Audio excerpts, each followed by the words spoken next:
नमस्ते, मैं हूं सौम्या सिन्हा और आप देख रहे हैं डेमोक्रेटिक चरखा।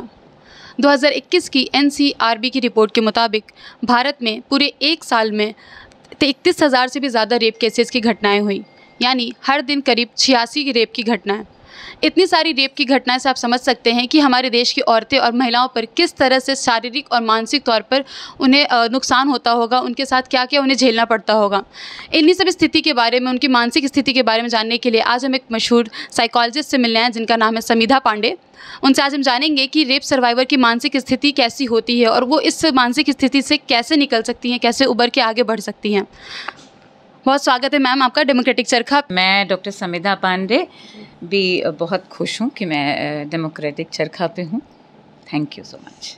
मैम, सबसे पहला सवाल मेरा आपसे ये है कि एक रेप सर्वाइवर जब उसके साथ रेप की जैसी घटना होती है तो उसके शारीरिक नहीं, उसके मानसिक तौर पे भी उसके साथ प्रताड़ना होती है, तो वो इस प्रताड़ना से कैसे बाहर निकले, कैसे वो इससे उभर सकती है शुरुआत में? मैं अगर शुरुआत में बात करूँ तो रेप की परिभाषा हम सबको समझनी होगी। मानसिक और शारीरिक, मन और शरीर अलग नहीं है। जो शरीर पे होता है तो वो मन इम्पैक्टेड होता है, और हमारा मन पे जो होता है तो उसे शरीर इम्पैक्टेड होता है। रेप अगर मैं सही शब्दों में बयान करूं तो रेप शारीरिक होता ही नहीं है। रेप इज़ अ फाइट कि वो मैं ज़्यादा पावरफुल हूं। जो हीन लोग होते हैं मानसिक रूप से, जो आर्थिक और सामाजिक रूप से हीन अपने को समझते हैं या समझाए जाते हैं, उन लोगों को अपने को अपलिफ्ट करने के लिए कई बार वो सोचते हैं कि हमने अगर लड़की को शारीरिक रूप से, जो उसका सबसे कमज़ोर पार्ट है, उसको हमने कमज़ोर कर दिया और शक्तिहीन कर दिया। अगर मैं रेप की परिभाषा कहूँ तो एक स्त्री को उसके सबसे बड़ी चीज़, उसका सम्मान, जो समाज बताता है कि उसका सम्मान है, उसके सेक्सुअल ऑर्गन से उसको हमने ख़त्म कर दिया। तो ये समझना होगा कि रेप की परिभाषा शारीरिक नहीं और मानसिक है। तो हम स्त्रियों को सदियों से जो बताया जा रहा है कि तुम बहुत कमज़ोर हो मन से और बहुत कमज़ोर हो शरीर से, तो इस परिभाषा को ही हमको समझ के पलटना होगा और समझना होगा कि हम ना शरीर से कमज़ोर हैं और ना मन से। हमको तुम कुछ भी कर दोगे तो मैं वहीं की वहीं मिलूँगी। मेरे शरीर में थोड़ा सा धूल लग गया, वही ना, कोई बात नहीं, मैं फिर से खड़ी वही मिलूँगी। तो सबसे पहले हम स्त्रियों को, चाहे वो किसी भी एज की हो, चाहे वो बच्ची हो, चाहे वो मैं माँ के रूप में अपनी बच्ची को समझाऊँ, मैं बहन के रूप में अपनी बच्ची को समझाऊँ, मैं चाची के रूप में अपनी बच्ची को समझाऊँ, मुझे ये बताने की ज़रूरत है हम महिलाओं को कि तुम को अपनी शक्ति किसी से छीननी नहीं है, चाहे वो मानसिक हो, शारीरिक से। और रेप जैसी जो चीज़ है उसको धूल जैसा समझो, वो तुमको अंत नहीं कर रहा है तुम्हारे एग्जिस्टेंस को।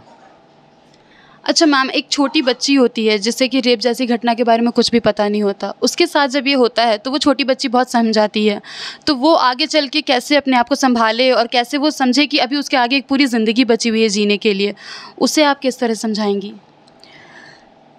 वो इसलिए नहीं सहमती है कि उसको पता होता है कि उसके साथ रेप हो रहा है। वो इसलिए संभलती है क्योंकि कहीं ना कहीं उसके बॉडी में वो बहुत अनकंफर्टेबल फील करती है, और उसको दो चीज़ें वहाँ फाइट करती है वो, कि मेरे से कोई गलती तो नहीं हो गई, और उसको ये भी लगता है कि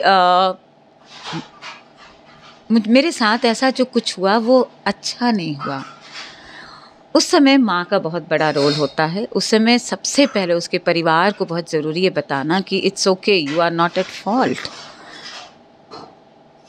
बहुत सी चीज़ें दुनिया में होती हैं जो बिल्कुल तुम्हारे मन के विपरीत होती हैं, ये भी एक पार्ट था, और तुमको इससे इम्पैक्टेड होने की ज़रूरत ही नहीं है, और तुम्हारी अभी पूरी ज़िंदगी बची हुई है।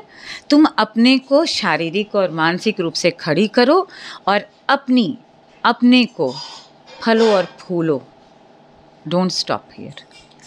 जब भी समाज में कहीं रेप होता है तो समाज वाले कहते हैं कि उसकी इज़्ज़त चली गई, इस लड़की की इज़्ज़त चली गई, तो उस इज़्ज़त की परिभाषा क्या है? मुझे लगता है अब इज़्ज़त की परिभाषा किसने दी? हमारी इज़्ज़त की परिभाषा हमारे समाज के पुरुषों ने दी। हम स्त्रियों का बहुत बड़ा रोल यहाँ पे होना चाहिए कि हम इज़्ज़त की परिभाषा बदल दें। हमारी इज़्ज़त हमारा शरीर नहीं है, हमारी इज़्ज़त हमारी आत्मा है और हमारा मन है, और हमारी इज़्ज़त हमको किसी और से छीनने की ज़रूरत नहीं है। हम मन से अगर खुश हैं, हमारी इज़्ज़त हमारा आत्मविश्वास, हमारी इज़्ज़त हमारा कर्म, हमारी इज़्ज़त हमारा परिवेश और हमारा सेक्सुअल ऑर्गन तय नहीं करेगा। एक साइकोलॉजिस्ट होने के नाते आप समझती होंगी कि एक रेप सर्वाइवर की मनोस्थिति क्या होती है उस समय, रेप के समय, और उसी टाइम जब ऐसी घटना होती है तो मीडिया वाले और जो पुलिस वाले होते हैं उनसे बात करना चाहते हैं, उससे बाइट लेना चाहते हैं या फिर सवाल करना चाहते हैं। उस समय मीडिया और पुलिस की क्या भूमिका होनी चाहिए? सबसे पहले मीडिया और पुलिस को उसको रेप सर्वाइवर नहीं, एक मनुष्य समझने की ज़रूरत है कि वो एक मनुष्य है और जिसको मानसिक और शारीरिक आघात पहुंचा है।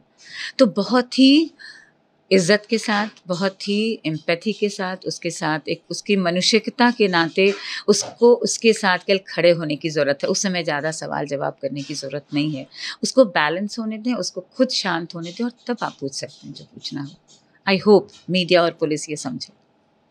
अच्छा, एक ऐसा भी होता है कई बार केसेस में कि एक लड़की होती है या एक औरत होती है जिसके साथ काफ़ी लंबे समय से ये यौन उत्पीड़न या फिर जो ऐसे मामले आते हैं वो होते रहते हैं, तो वो कहीं ना कहीं दबा देती हैं उस बात को, किसी से बात नहीं कर पाती हैं। तो उस स्थिति में वो सबसे पहले किससे बात करने जाएं, कैसे अपने अंदर की जो बात है वो किसी से शेयर करें? वो दबाती बहुत ज़्यादा हैं, तो उन्हें किससे बात करनी चाहिए सबसे ज़्यादा? उसको सबसे पहले अपनी माँ से बात करनी चाहिए।